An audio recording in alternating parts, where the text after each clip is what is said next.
Guys, ayan o, mag-aayos ako guys.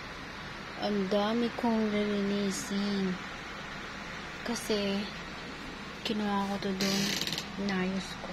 Dito ko ililipat yung mga gamit ko ba para hindi ayan, cabinet guys, dyan ko ilalagay.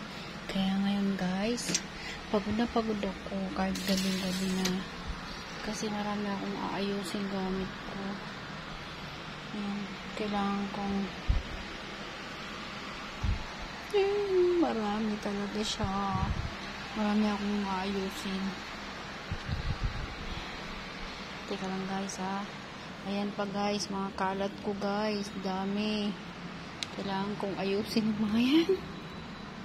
Yan ang dati oh. Ngayon, pinalitan ko yan. Yan na lang.